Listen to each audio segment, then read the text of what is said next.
going, everyone? Paul here. I'm going to be narrating the duel I had with Joe at locals this past weekend. He was running Dino Fist and I was running Water. So it looks like he opts to start the game with a Tengu, and I fire back with 2 back rows.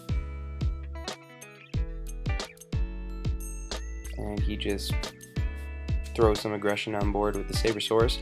No reason not to. Tengu's a floater. He knows I'm running Water, so like most builds don't run Torrential anymore, I'm pretty sure. And then he sets another back row, so pretty good start for Joe. It's not a Yugioh or a tanky or anything, but it's pretty good. So I remember this game I opened a hand of a lot of Mermails, and I didn't really have the most to do, so I just went ahead and dropped an Abyss Tias, discarding a Pike. It's a 2400 defender, so it can get me some defense from those big monsters. I also searched a Gundy, but it looks like I guess I wanted to be a bit more aggressive. I summoned Megalo, discarding Gundy and another Tias. So it looks like Gundy will get me another Tias on the board, and then Megalo will get me a Sphere. And then I go ahead and attack the Tengu first. This way, I can make my Abyss Gaios main phase 2 with the 2 Tias, and if he Torrentials, at least he doesn't get another Tengu out of it. So this is the best way of going about that play, in my opinion. He does have a Bottomless though, I'm pretty sure. Yeah, so he Bottomlesses my Gaios, and that's pretty big for him.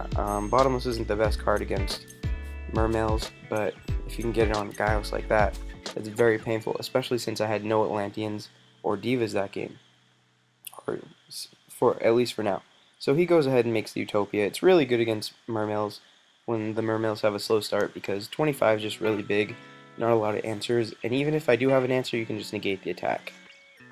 And so he kills my Megalo and sets a back row, looks like, and just passes over to me. And at the end of main phase 2, I'm in a Sphere, and he has the MST, I think? Yeah, he has the MST. So, no go to the Sphere. Things aren't looking great, but we'll see what happens. So I draw for my turn,